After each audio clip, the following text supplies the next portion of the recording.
अस्सलाम वालेकुम dear viewers, असांजे चैनल ते खुशामदीद। अॼु जी हिन वीडियो में असां ॻाल्हि कंदासीं इंटरनेशनल इस्लामिक यूनिवर्सिटी इस्लामाबाद में तमाम वॾे तइदाद में जॉब अपॉर्चुनिटीज़ अनाउंस थियूं आहिनि। ही जॉब अपॉर्चुनिटीज़ एकेडमिक पोजीशंस ऐं नॉन एकेडमिक पोजीशंस ते आहिनि। हिन में प्राइमरी, मिडिल, मैट्रिक खां वठी PhD ताईं वारो अप्लाई करे सघे थो। ही job opportunities different faculties different positions ते आहिनि, जंहिंमें क्लरिकल स्टाफ हुजे, UDC, LDC, assistant professor, associate professor, lecturers जूं ही जॉब आहिनि। जीअं त तव्हां ही ॾिसी रहिया आहियो, ही 12 पेजिस ते ही जॉब अपॉर्चुनिटीज़ आहिनि। ही तव्हां ॾिसी रहिया आहियो मुख़्तलिफ़ फैकल्टीज़, फैकल्टी ऑफ शरिया and law, faculty of language and literature, faculty of social sciences, इन्हनि में जॉब अपॉर्चुनिटीज़ आहिनि। ही रिक्वायर्ड क्वालिफिकेशंस वग़ैरह जे बारे में ही असिस्टेंट प्रोफेसर्स आहिनि। फैकल्टी ऑफ इंजीनियरिंग में, international institute of Islamic, faculty of management sciences में, उन खां अलावा वॾे तादाद में जॉब अपॉर्चुनिटीज़ आहिनि ॿियूं। ही असिस्टेंट प्रोफेसर जे लाइ क्वालिफिकेशन रिक्वायर्ड लेक्चरर्स आहिनि,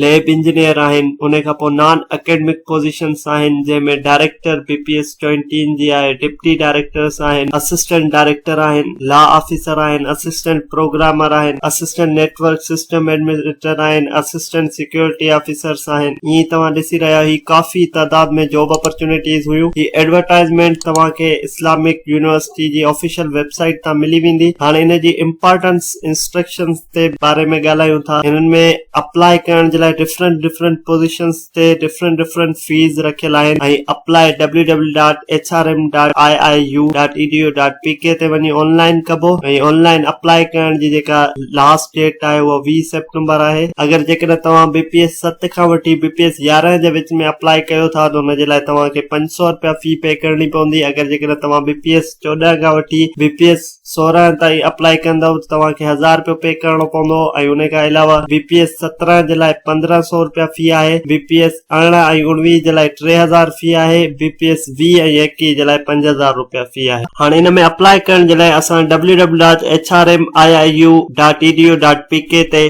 अप्लाई कंदासीं ऑनलाइन वञी। हाणे असां वेबसाइट ते अची वियासीं क्लिक करण सां। हाणे हाउ टू अप्लाई इंस्ट्रक्शंस आहिनि, इहे पढ़ी तव्हां अप्लाई करे सघो था। इन सभिनी खां पहिरियां रजिस्टर ते क्लिक कंदासीं ऐं अप्लाई कंदासीं। तव्हांखे साइन अप करण जे लाइ पंहिंजी ईमेल ॾियणी आहे, नालो ॾियणो आहे, फादर नेम ॾियणो आहे, CNIC ॾियणो आहे, पासपोर्ट आहे त हुनजो नंबर ॾियणो आहे, डेट ऑफ बर्थ ॾियणी आहे, सिलेक्ट यूअर जेंडर करणो आहे। उन खां पोइ पासवर्ड क्रिएट करे ऐं कंफर्म पासवर्ड में सेम पासवर्ड लिखणो आहे। हाणे हीअ जेका मूं तव्हांखे डिटेल ॿुधाई उहा सॼी मां मथे भरे आयो आहियां। हाणे असां साइन अप था कयूं। हाणे असां वटि वेरीफाई ईमेल अची वई, असांजो अकाउंट साइन अप थी वियो। हाणे असांखे वेरीफाई करे हीअ ॾिसो, असांखे टॉप ते ईमेल वेरिफिकेशन जो अची वियो आहे। हाणे हीअ असां वटि जेको पासकोड आयो आहे इहो, ऐं असां जेको आहे CNIC पंहिंजो उते लॻाईंदासीं। हीअ असां NIC ऐं जेको ईमेल में असांखे अकाउंट वेरिफिकेशन जे लाइ पासकोड आयो असां उहो हणी छॾियोसीं। हाणे ॾिसो हीअ असांजो अकाउंट वेरीफाइड थी वियो, असां वटि अची वियो your account has been verified. हाणे असां CNIC नंबर, पासपोर्ट नंबर या ईमेल जे ज़रिए पंहिंजो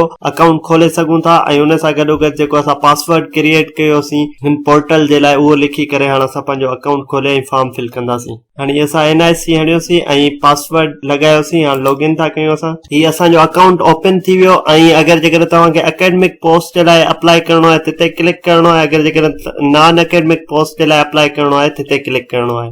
हाणे हीअ एकेडमिक पोस्ट आहिनि काफ़ी सारियूं, इन्हनि मां जंहिं में बि तव्हां एलिजिबल आहियो उन में अप्लाई करे सघो था।